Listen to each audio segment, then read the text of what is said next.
Welcome all of you in Gyan Vivite channel. Today my poem A Childhood, which is composed by Marka Nathan. Marka Nathan composed this poem, which is included in 11th classes course. 11th classes course. It is very important and didactic poem in English. Today we are going to step by step read. We are going to read step by step poem. There are mostly four stanza.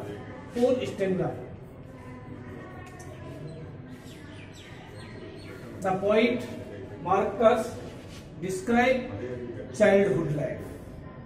What is childhood life? We know that very well. Childhood life is very innocent and purity of heart. हम जानते हैं ना, purity of heart and innocence life होती है बच्चों में. Innocence and childhood life. Childhood life कैसी होती है? इनोसेंस होती है and purity of heart. Purity of heart. And we know that, हम जानते हैं, क्या जानते हैं? We know that there is no different between truth and false.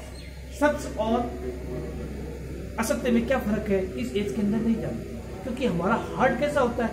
Purely होता है, कोई अंतर नहीं करते हैं, है ना. लेकिन जैसे जैसे हम बड़े होते हैं ना, तो हमारे अंदर फीलिंग आती है प्रेजुडिस की जो फीलिंग्स होती है वो हमारे अंदर क्या होती है? क्रिएट होती है. हम पूर्वाग्रह से ग्रसित हो जाते हैं और अपनी जो हैबिट है उसके अंदर हमारे क्या जाता है? चेंज होता है. तो इस कविता के अंदर चाइल्डहुड का मतलब अपन वैसे बोलते हैं बचपना, हिंदी में इसको बचपना कहते हैं. अब इस in this point what the point mark tells in the first paragraph, the second paragraph, in the third paragraph. In the first paragraph, he create a rationalism feeling, है ना. रेशनलिज्म फीलिंग हमारे अंदर क्या होती है? क्रिएट हो जाती है. वही क्यों रेशनलिज्म क्यों होती है? तर्क का गुण हमारे अंदर हो जाता है. We can say that there are 4 steps of life. Infant, एक नाम सुना होगा आपने, इन्फेंट. नंबर 2 आपने सुना होगा चाइल्डहुड. तीसरा आपने नाम सुना होगा adolescence.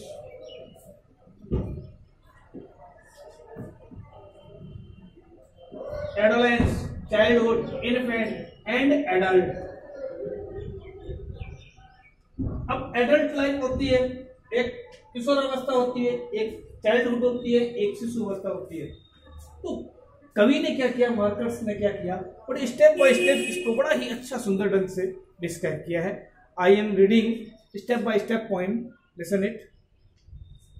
When did my childhood go? First we can say that where and when and where. कवि क्या करता है? इन 2 प्रश्नों को पुटअप करता है and he wants to know the answer of the question. When, मेरा बचपना कब चला गया?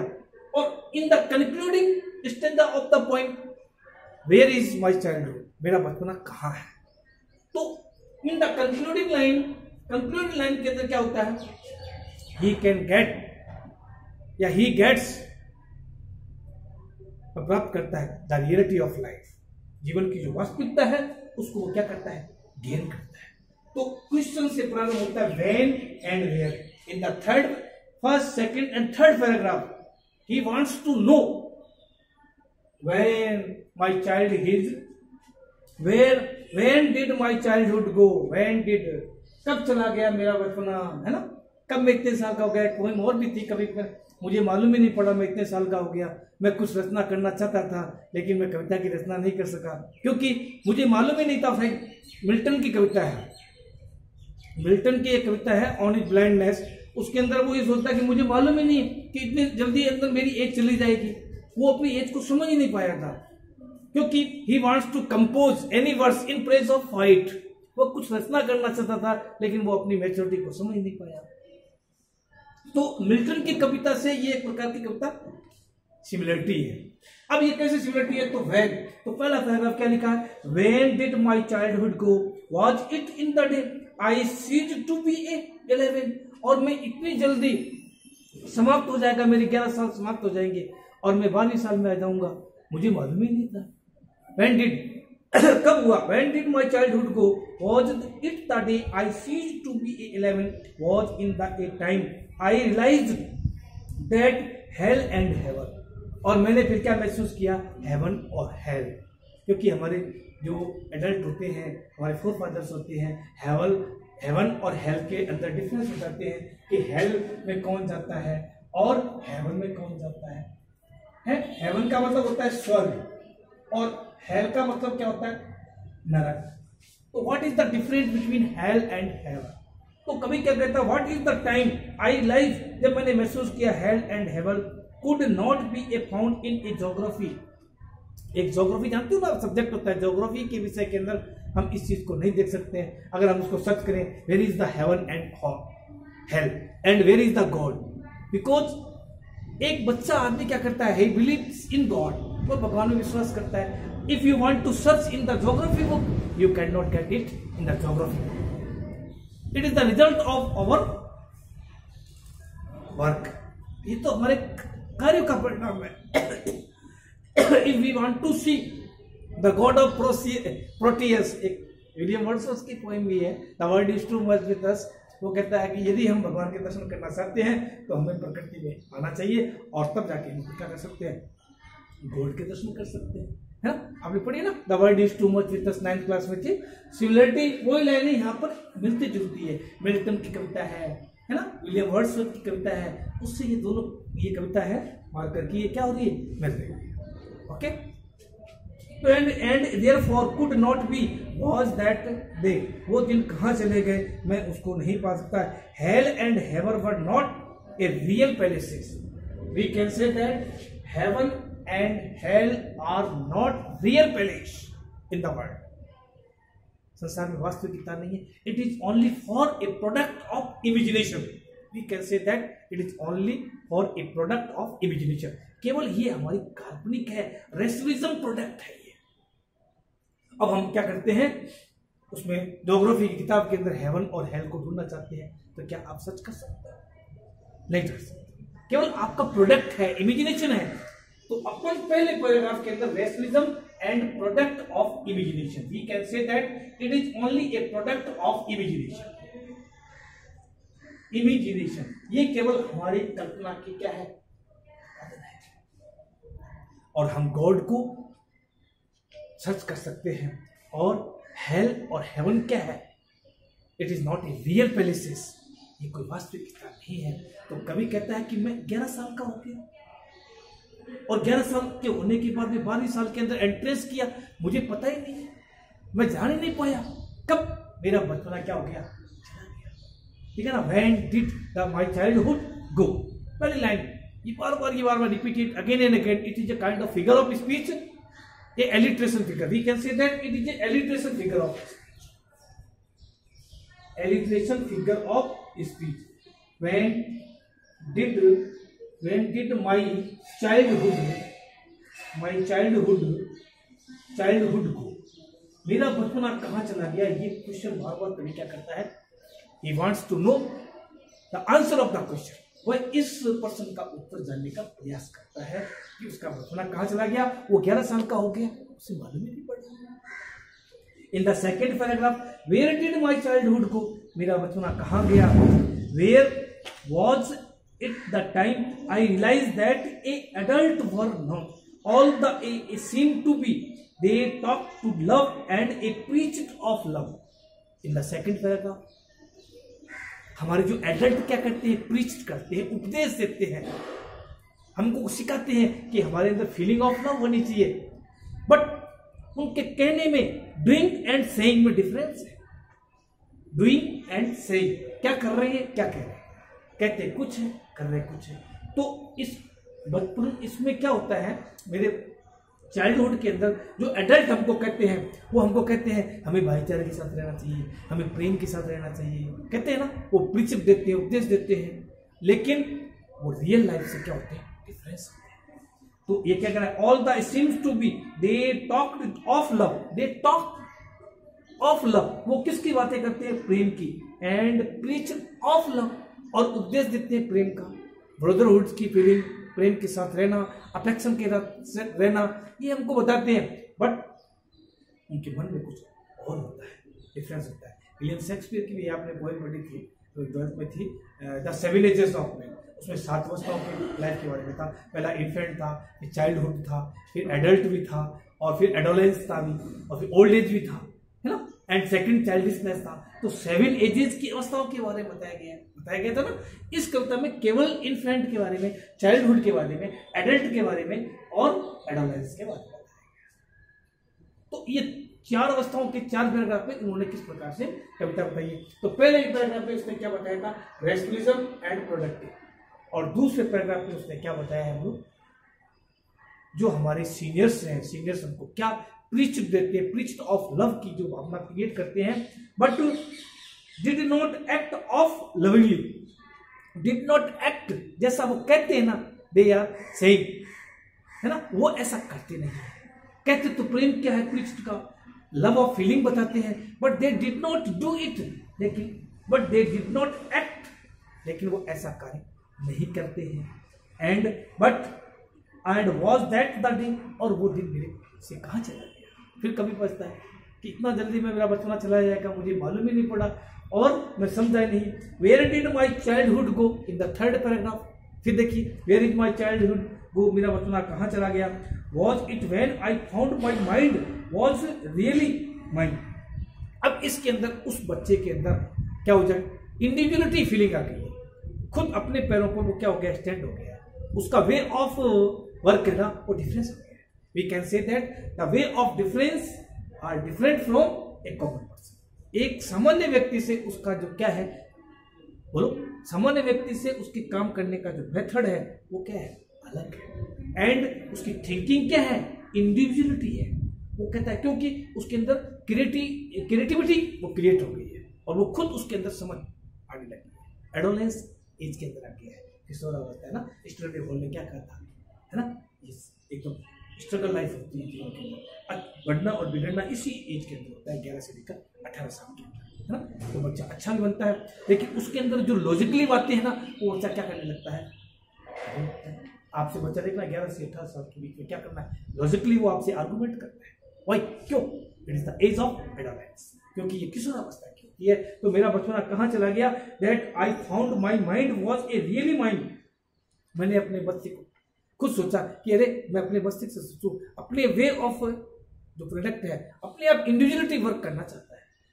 ही did not like to depend on other person, वो दूसरे आदमी पर डिपेंड रहने की उसकी हैबिट नहीं होती है। It was a whatever it was, I chose a productive thought and were not a those of other people but my own.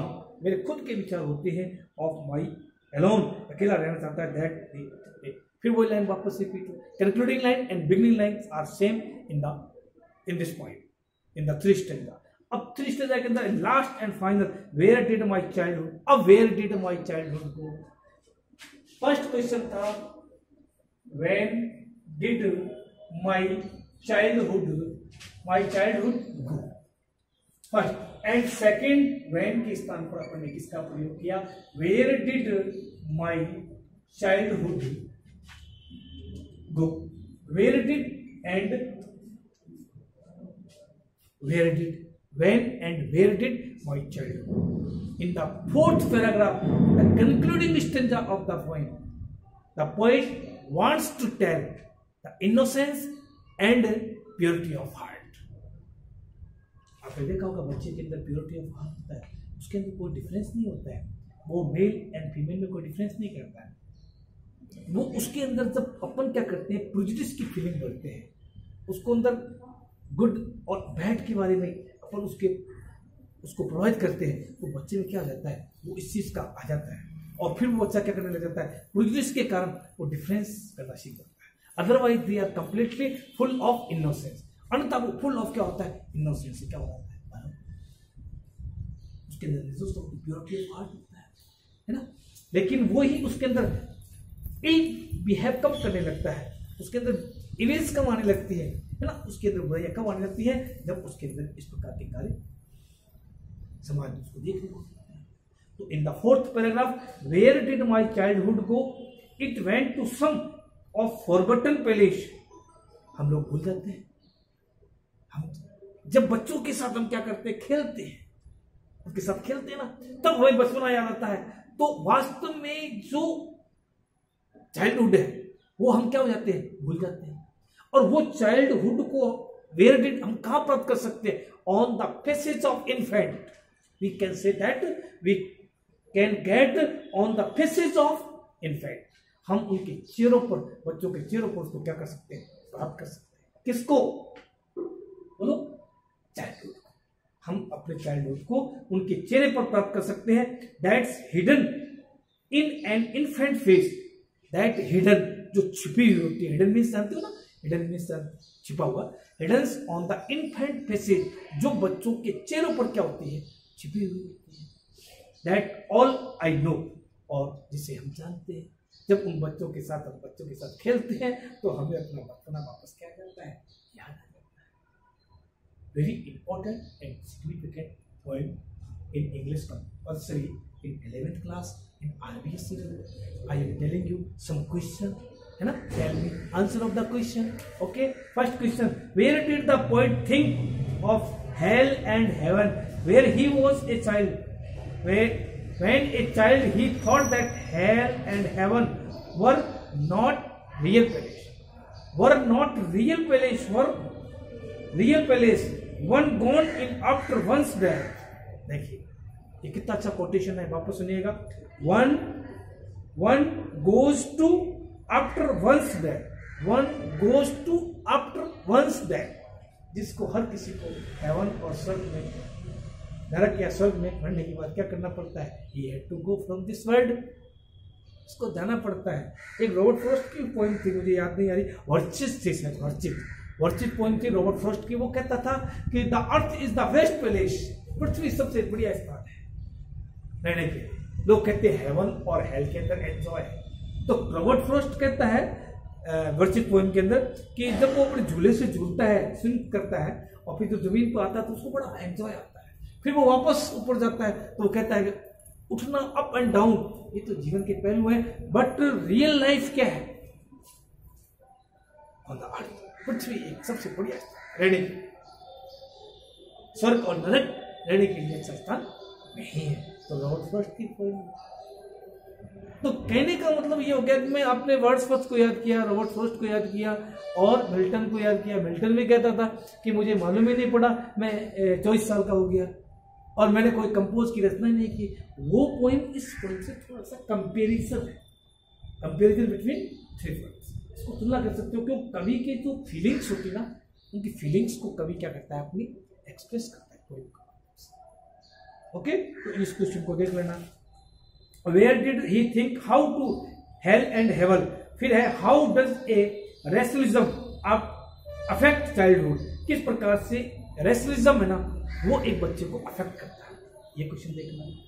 What did the poet realize about the adult, अब adult के बारे में कवि क्या विचार है, अब बताइए। मैं आपसे पूछूं एक तो इन्फेंट के और एक एडल्ट के बारे में क्या डिफरेंस है, तो we can say that infant life is purity of heart and full of innocence, है ना, क्योंकि इनोसेंस से भरे होते हैं, हमारे अंदर कोई डिफरेंस नहीं होता है।